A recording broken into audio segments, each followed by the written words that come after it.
华语堂的年轻人哈，我们的弟兄姐妹，大家平安。平安。感谢主啊！今天牧师哈，透过这3处的经文啊，与大家分享塑造生命的侍奉。我们对生命，我们都非常重视。我们知道，透过今天的经济的经文，耶稣说：“我就是什么？生命的粮。到我这里来的，必定什么？不饿。信我的，永远不渴。”所以生命是一个永在的，啊，不是停留一生，啊，在我们一生就没有了，啊，所以我们的生命是永远在上帝国，在神那里。所以耶稣说：“我就是生命的粮，到我这里来，必定不饿。信我的，永远不渴。”所以耶稣的话带有生命力，耶稣的话能够疗愈我们肚子的饥饿，能够让我们永远不渴。人的物质，人的身体最怕饥饿，最怕什么？渴。当我们渴，当我们饥饿，我们会受不了。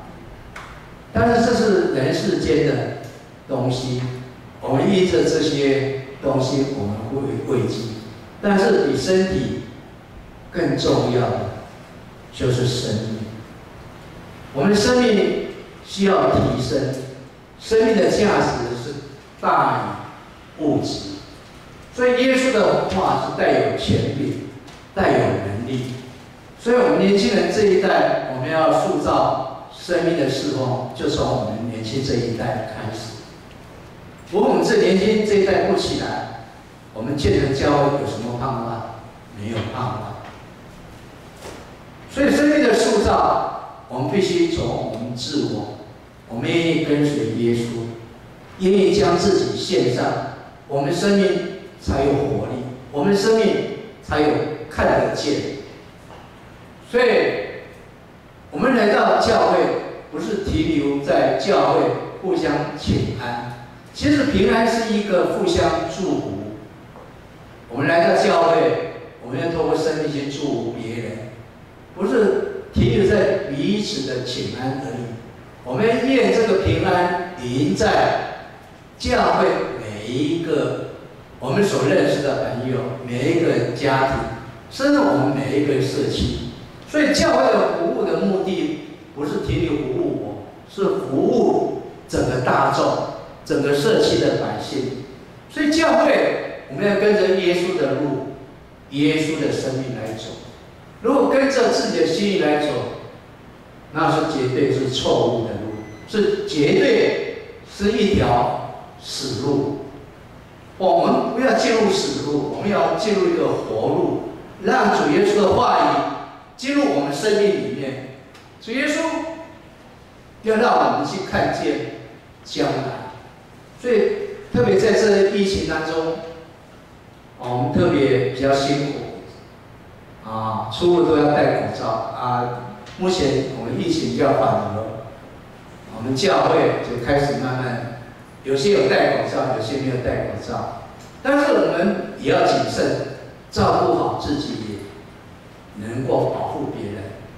所以，因为我们这次疫情缓和的时候，我们每一个人都要健康快乐。啊，这个疫情，新冠病毒不是只有老人才会发病，年轻人也会发病，小朋友也会发病。它只要进入我们身体的里面，啊，四处跑，也是 AIDS 跑到全身都会。啊，所以它的副作用或是它进入我们身体里面，会造成我们身体的状况，啊，会越来越差。而年轻人的免疫力会比较好，长辈会比较不好。啊，你们看国外的统计，死亡率最高的就是长辈。但是我们不管怎样，我们要做好啊，照顾好自己，也保护别人。我们都要健康起来，要快乐起来。所以，我们进入教会当中，我们这个会前也要同心祷告。啊，牧师要分享前，啊，戏言后也要跟你们一起同心祷告。我们一起来祷告。阿爸父神，我们将华语堂的弟兄姐妹仰望们在，你挑起他们的灵，复兴他们，坚固他们在你面前同心的服侍，让见人教的华语堂成为荣耀之地，成为你祝福之地，成为向社区的年轻人传福音的地方。愿主赐福我们今天在你面前领受的一切。这样祷告祈求都是奉靠耶稣圣名，阿门。感谢主，我们在这疫情这段时间，我们这些年轻人看见我们的国家的疫情比其他欧美的国家好，但是我们不因为这样来骄傲，我要为这疫情，为我们的国家有明智妥善的防疫措施，让这个疫情能够被阻止，没有延至我们台湾各地。我们透过基督徒，我们要为着国家，为着医护人员，为着第一线这些守护我们的人祷告，也为着这些研发疫苗或是在第一线做医疗的人祷告。愿上主使人心苏醒。那我们在这个疫情当中，我们每一个人都有理性、有觉醒，不会因为这疫情而惧怕，我们更需要依靠主。所以年轻人是国家的栋梁，我们要向前看，我们更要有信心，将我们的生命、将我们前面道路都仰望在主面前，让主耶稣带领我们。今天牧师要与大家分享塑造生命的侍奉。这个礼拜天是我们总会所设立5月第3主日是义山神学院的纪念主日。义山神学院在哪里？不晓得，我们知道。花莲哪里礼仪坛，花莲一个很漂亮的风景区，礼仪坛。各位年轻人去那边骑脚踏车划船那边健行都是很棒的地方。义山神学院也提供他们的住宿一个新盖的大屋，让年轻人或是这些我们教会弟兄们可以去那边灵修旅行，可以借住，还有一个奉献表，让我们为着他们的需要来奉献。义山神学院是培养原住民的神学院，成立有70几年，在台湾。刚开始培养这几年，因为社会环境的改变，他也培养汉族。台湾的原住民有几族有几族10几国家设定的原住民合法的是这个16，对，16族。目前那个义警走镇那个还没有，那个叫什么族义警走镇的新的那个族群呢，他们要叫加油设立第17族。不管怎样，我们原住民在台湾是一个族群，是台湾最原始的住民最早的原住民已经汉化了，叫什么平埔族？平埔族就是这第17族还没设立，已经汉化，有一些成为客家人，也有一些成闽南人。住在客家地讲客家话，平埔族住在苗栗那个地带。三义、礼仪坛这附近都讲客家话，住在南庄都讲客家话。如果住在义井左镇新化甚至到高雄内门、旗山那个地产，他们都讲台湾话、闽南话。包括车城车城那边也有车城反寮那边有平埔族姓潘的。都是平埔族，也有，所以原住民在台北凯格兰大道、总统府那条凯格兰，那是起先台北包括北投都是原住民住，就是平埔族住的，一个族叫凯格兰族。其实平埔族有分好几个支派北中南都有，包括宜兰也有。马街刚开始传福音在沿海的地区都向平埔族传福音。郑成功来台湾，他们所遇到的族群也是平埔族，包括荷兰统治的时候，平埔族是最早信荷兰的我们所谓的归正教，他们也是平埔族。台湾最早的基督徒都是平埔族，到这里是最早汉化啊。但是我们感谢主啊，在台湾不分族群，我们都能够信耶稣啊。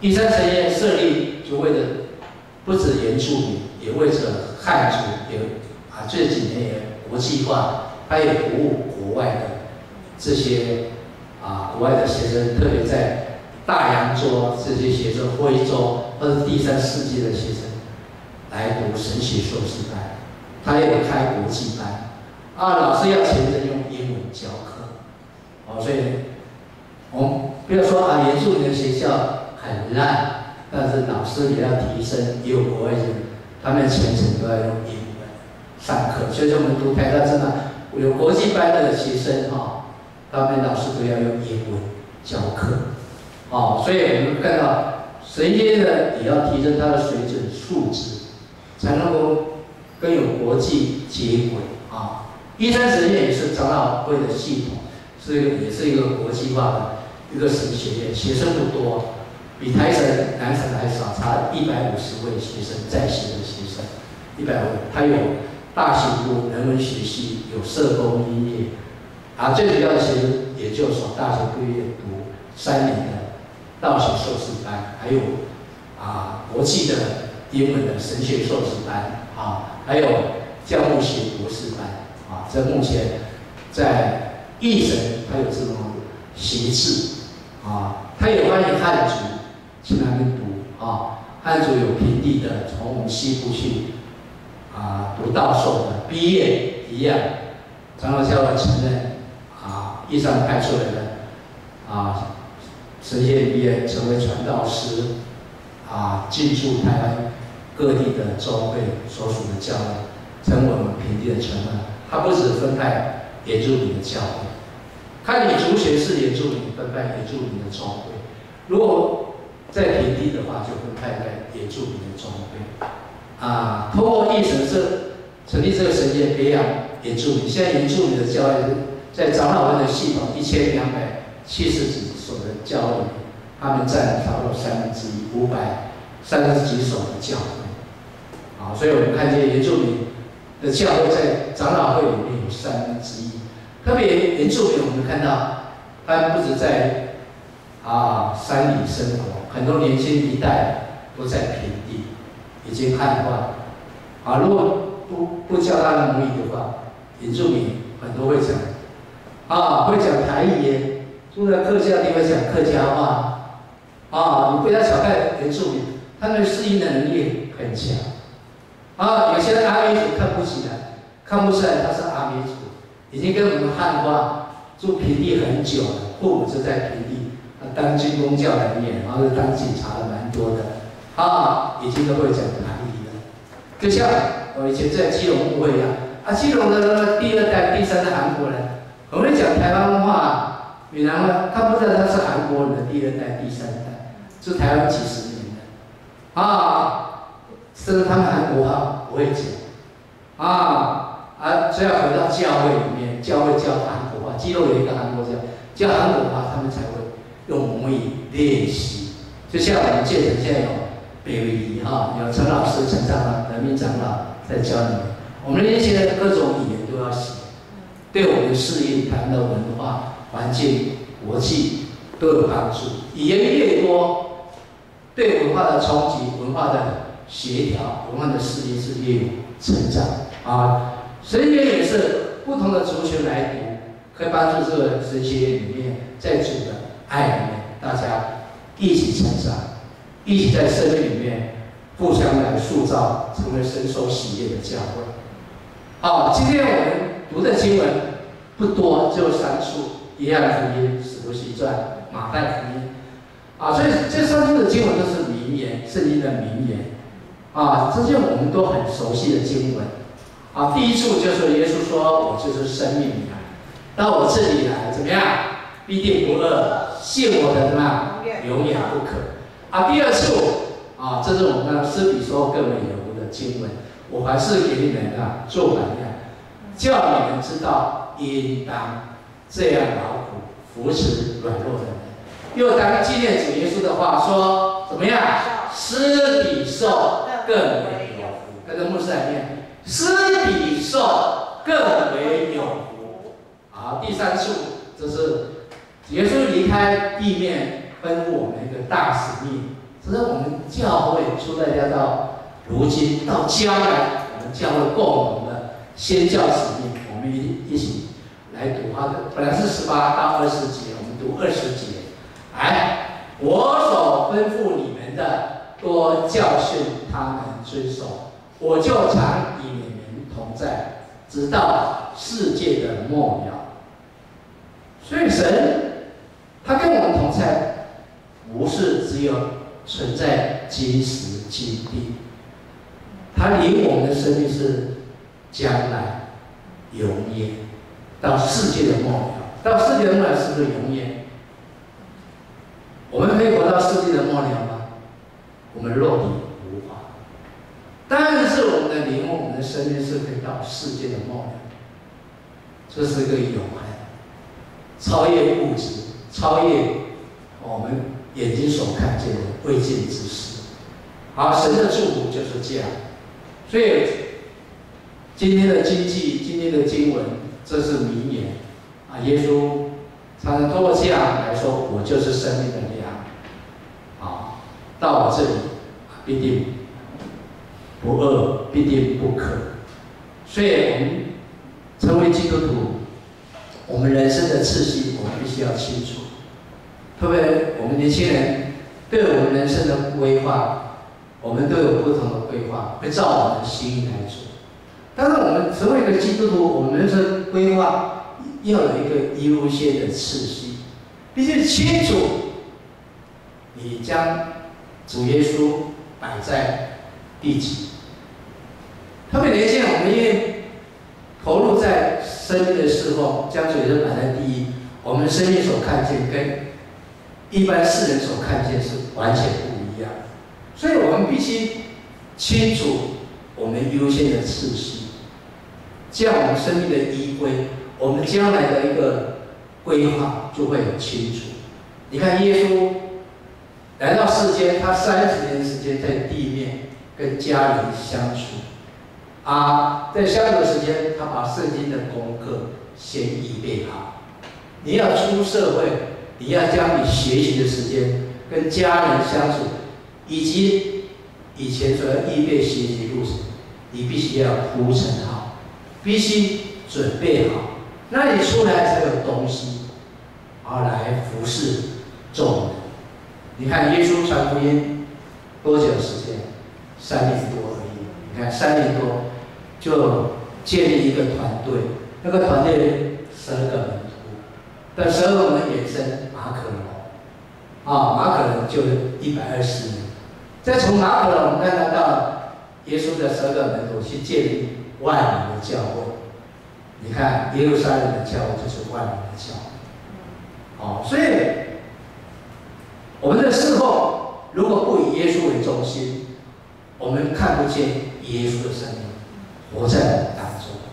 所以我们常常说要活在当下，也是活在物质，还是活在耶稣的生命里。圣经不是把它当作图书馆摆着，想看就拿到，你必须一手读圣经，一手看手机。现在以前是看报纸，现在我们都看手机了。看手机我们了解世事，我们要透过圣经的话，透过我们的媒体，透过我的网络，把我们所了解、所分享的话，成为真实的讯息，不是假消息。你看我们的媒体网络很多假消息、假讯息，害死人。我们要将真话、神的话分享出去。特别网络时代，我们透过直播，透过 Line， 透过 Facebook， 透过不同的脸书，我们去分享神的话语。我们每一个人都有不同从主耶稣领受的生命的经验、生命的故事。你们自己每一个人跟耶稣相遇生命的故事、生命的，那是最宝贵，是别人无法经历到。他们可以透过你的分享里面，透过你的见证，他们看到主耶稣的生命，看到主耶稣亮光在你身上发光发热。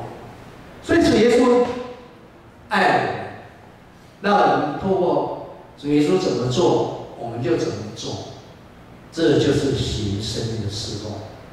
你看，耶稣带领12个门徒里面当中，我们看这12个门徒是不是行耶稣所做所行的？耶稣交代怎么样，他们就怎么样。我们当中有人当过兵吗？有啊，当过兵的，军中的班长或者排长交代一个动作一个命令，对不对？就是为了让这个团队侍奉有规律啊。这规律就是为了我们军队有战力啊。所以耶稣的教导带有生命力，是让我们这个团队有战力。我们教会要有战力，有团队，我们必须遵守教会的规律。所以教会有规律，就是他们有遵照耶稣的生命，照耶稣的话语来做。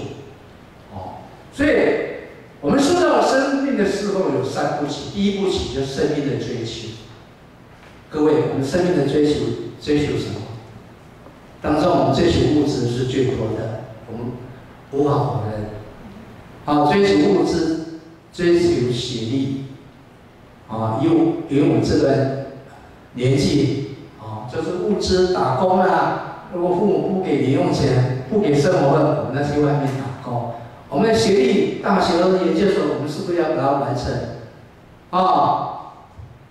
所以我们常常生命的追求会以物质，但是主耶稣告诉我们要塑造生命时，我们生命的追求要回到生命的本体，你要以耶稣所说的为主，不是以目前人所放纵的物质跟学历为主，这些都会过去的。你人生3/4在学习的过程，当你3/2，你是要为了服务社会、贡献社会，要照顾你的家庭，守护你的家庭，为将来的着想。为了将来的着想，你这3/2的路程里面，你必须有大于过去的1/3。你要所做的必须有定向，必须有一个目标，就是在生命的追求，你必须回到它本质本体里面来追求，你生命才会有价值。所以耶稣说：“我就是生命的粮。”所以我们要回到耶稣的源头，耶稣就是我们源头。所以我就是生命的粮。你不回到耶稣身上，你常常说看见这物质，物质虽然是会满足我们的饥饿，满足我们的饥渴，但是它是暂时的满足。生命最重要的是你的灵，你的内心，你内心的层次不提高，你常常满于现状，常常因为物质的需求你所追求的，常常让你奔跑这世俗，你难路在世俗上让你失落的心灵，你心灵空洞，一时当中会觉得你马马虎虎的过日子，你会觉得你很无知，你觉得你很无奈。我们生命要回到耶稣的根源。耶稣说：“我就是生命的粮，到我这里来，必定不信我的，永远不可。”所以耶稣带我们回到生命的本体，来认识耶稣。是认识耶稣才是一个生命的本体，也是一个主流。回到生命里，我们看到生命的一个源起头。所以追求生命胜于追求生存。耶稣有这样对门徒说：“经上记着说，人活着不是什么单靠食物，乃是靠神口里所出的一切话。”这是马太福音马太这位耶稣的门徒所记载耶稣的言行录，讲到一个非常重要，也是我们常常忽略的：人活着不是单靠食物，食物是物质面的需求，但是你要看重那个更上层内在的东西，那个生命层是主口里所出的一切话，那才是重要，这就是生命的本质。所以生命胜于追求生存。人为生存所付出的是不择手段，常常靠拉拔，靠各种的不好习气来满足你生存的本质，常常忘了生命的本质在哪里。所以，我们做一个基督徒，你要回到生命的本质，回到主里的话。你看，世界的创造，透过我们创世纪讲到天地的缘起是在于神的话语，神说有就有。你看，天跟地跟海，所以我们看创造人讲到创世纪第一章讲到创造人，上帝的话带有权柄，带有能力，他所说的整个世界就运转，整个世界就成为光明，不再黑暗。整个人类从泥土被造起来，整个人类开始有生命。所以神是奇妙的。所以台语里面说，人生在世好像这里嘛。其实我们人生在世好像圆满几回，拢袂记了了。到这里，你做什么明白吗？我们一生当中如果没有好好珍惜我们的生命的城市的话，我们在物质好像这里嘛，看，说起来的话，我们的天父，我们的耶稣，我们的圣灵爱我们，他爱每一个世人。所以上帝阿爸父知道世人的需求，所以他爱我们国中生、高中生、大学生、研究生，甚至我们的社区每一个人，他爱我们，他差遣耶稣从天降，成为我们的中保，让我们依靠耶稣的保险，我们得着救赎。因着保险救赎，我们看耶稣出死入生，为我们来牺牲，让我们得着释放，不再被死亡捆绑。所以耶稣被埋葬，定是在被埋葬，会下到阴间去。但是圣经记载第3天复活，所以通过他复活，我们看见生命力是一个永恒的。我们看见我们信耶稣的人要透过跟耶稣认罪，所以我们每次洗礼，不管你大人的洗礼大人的接近，就再一次来认罪悔改，透过守圣餐再一次来表明，我要跟着耶稣的脚步，我要走耶稣的道路。所以信耶稣是一条永恒的人生道路，是一条生命的道路。所以让我们去能够看见耶稣。我们常常说耶稣看不见，其实耶稣今天跟我们同在，耶稣住在我们当中，灵在我们当中，与我们相遇。在于你有没有信耶稣？虽然我们年轻的时候我们信耶稣，我们在教会里面，我们第一代、第二代，甚至有的时候第5代，孝德家的子孙，我们当中，也就是到了第6代，对不对？我们这一边就到第6代。信耶稣不是分代你几代，在你这一世的背面，我们每一个人都是上帝的儿女耶稣，我们的上帝没有孙子，我们每一个人都是善良，我们每一个人就要面对这位主，他是面对的，好像父母跟我们说话一样。我们要成为他儿女，每天跟阿爸父来见面，每天跟他交通。我有交通才会亲密，你跟你父母的亲密就是交通有沟通，你的距离就不会疏远，人的关系就会亲密，关系会越来越好。所以今天年轻人跟我们上一代有隔离，就是我们没有跟长辈、跟我们的父母、阿公阿嬷、爷爷奶奶有沟通。沟通就都会信，你信耶稣就是一个信他，那信就是个互相相信、承认，承认那个亲密的关系，那个信才会带有能力、带有生命力。你不信你的父母，父母怎么会信你呢？对不对？所以我们常常说眼前不如近邻。我们跟我们的猪皮桃会、邻舍、我们的邻居为什么有那么亲密的感觉？就是每天有互相高维说话，互相有信任你相信他，他相信我，那种亲密感是日渐越深，日积月累，那个生命感就不一样。所以我们今天信耶稣，就每天要跟主耶稣亲密的交通我们强啊。我们知道我们生命为什么软弱无奈，就是你跟耶稣没有生命的交流啊。你每天读经祷告，你生命就不一样。你所看见的、你所想的、所做的，跟一般人都不一样啊。所以我们先要发掘我们内在的生命。当我们每天面对神，我们跟他交通多久，我们领受就有多久，我们看见就有多久。我们生命会好像修习武功一样，每天练功，你的功力会不会大增啊？会不会啊？每天练电脑打字，你的电脑打字会不会功力增强？会不会啊？你生疏，你的电脑打字就不会。手机你每天去摸它，你手机会不会很熟悉啊？你们年轻人都会玩手机，玩手游，人家大陆手游玩那个电玩。每天在操练电玩的话，你们的功力会不会增强？啊，那宝藏会不会拿得到？会啊，这每天要打，每天对打，每天上网啊，没有怎么会增强你的功力？一样，你对手机，你们都摸得很熟，对圣经好好不懂，那不行呀。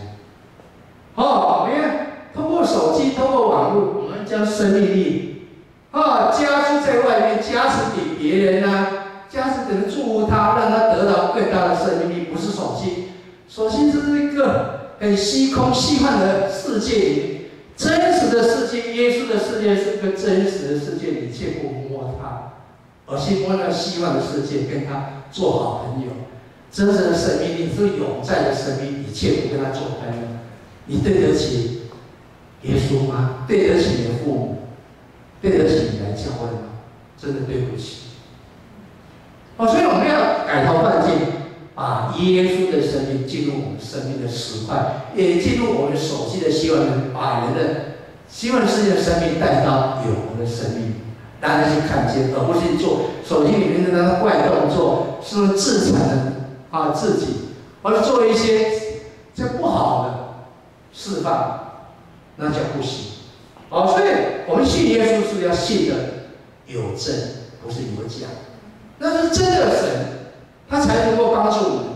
好，我们侍奉的第二步曲就是生命的榜样。你看保罗是初代教会最伟大的传道人、宣教师。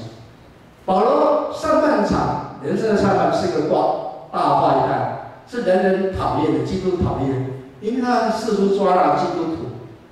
保罗的改变在哪里？去大马色。叙利亚的首都大马士去缉拿一些基督徒，你看在半路遇到耶稣，耶稣的光照他，这个生命改变。他本人忠于罗马帝国，忠于犹太教的一个议员，也是虔诚的犹太教的领袖。你看，这些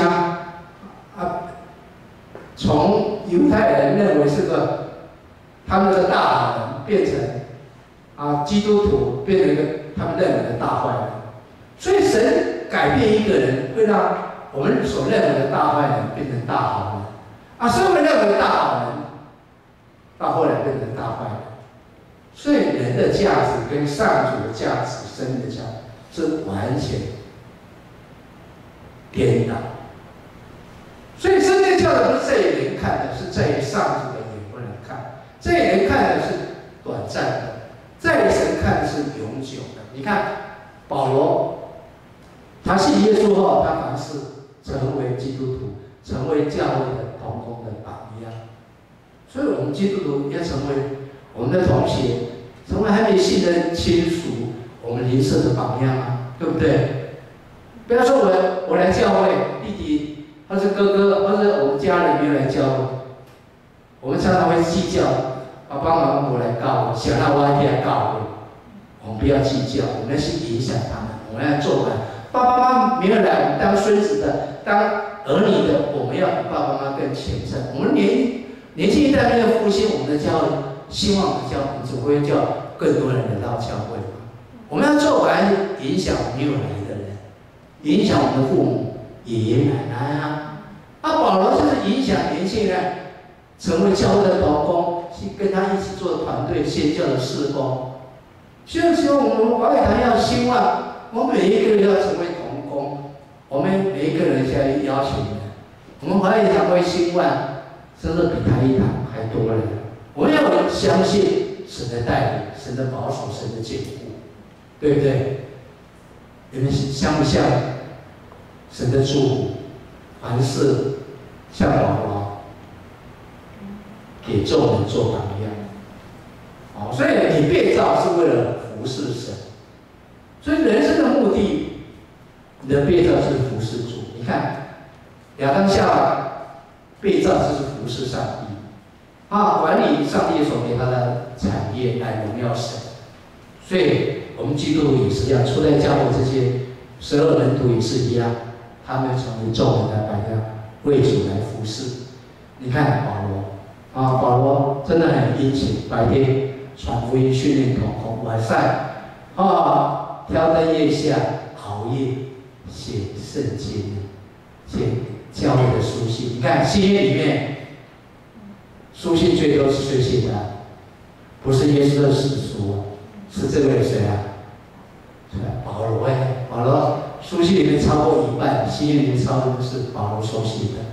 保罗有没有伟大？真的伟大，付出很多哎。白天传福音，晚上还熬夜来写圣经的话，勉励教会的同工，这种付出，所以他比我们还认真。将生命整个耗尽，关在监狱里面，还是要白天照顾来访问的这些众教会同工晚上还要写书信，去勉励这些教会。罗马书就是他写给罗马的教会，所以我们看见保罗的付出，成为众人的榜样。我们也一样要学习保罗。保罗曾经说：“你们要跟随我。”如同我跟随耶稣一样，所以保罗生命最大的战力不是靠自己，是靠着跟随耶稣。他期待你们跟着我，就像我跟着耶稣一样。好，所以保罗这是什么记载？20章30节讲到保罗，他一生所做的事工，他对初代教会的同工弟兄姐妹这样说：“我凡事给你们做榜样。”叫你们知道应当这样劳苦，扶助软弱的人。你看，保罗是不是常常扶助软弱的人？为了教会的需要，你看从我会他们这样多捐献的钱，通过宣教导的基金分给这些有需要的教弱势的族群。又当纪念主耶稣的话，施比受更为给人的，祝福别人。我们施舍别人，我们领受从神来的祝福。所以主的爱就是如此，保罗就是牺牲自己，照亮别人。所以我们应当这样劳苦，扶持软弱的人，又当纪念主耶稣的话说：“施比受更为有福。”所以施比受用爱来付出，你的时间来付出。你的金钱的付出，你的祷告的付出，各方面的付出，神必纪念我们所做的一切。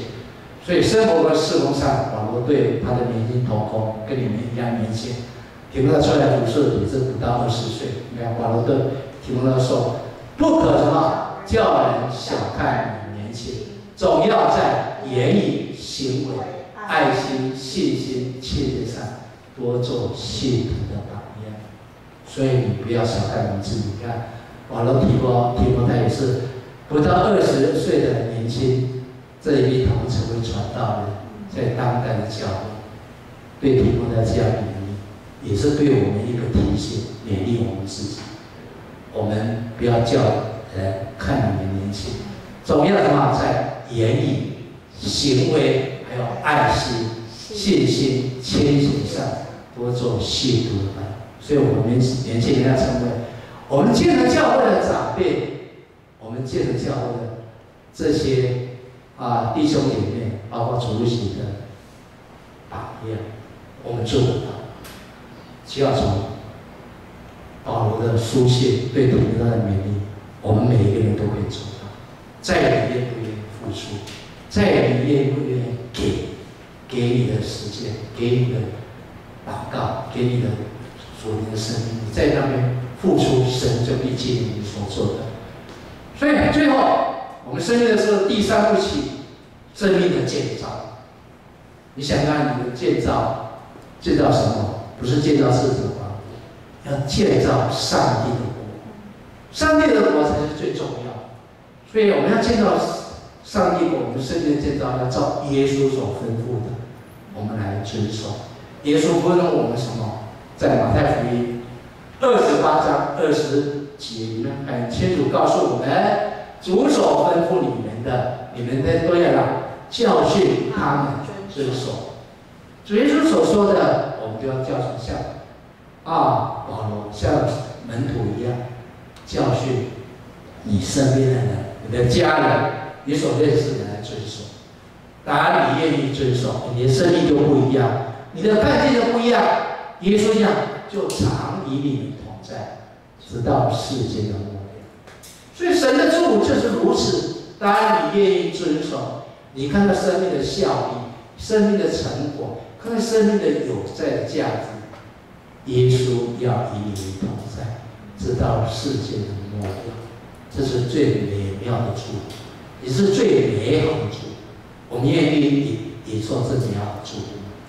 如果愿意，我们一起祷告，一起在神面前求神来光照我们。好，父神，我们愿意领受你美好的祝福，祝你的亮光点燃每一个年轻人的当中，让他们成为一个服侍主的门徒，一生一世来荣耀你，一生来塑造自己的生命，成为主的门徒，来复兴教会，成为上帝国的精兵，来做神的侍奉，来荣耀你的国度。我们这样祷告祈求，都是奉靠耶稣圣名求，阿门。谢谢。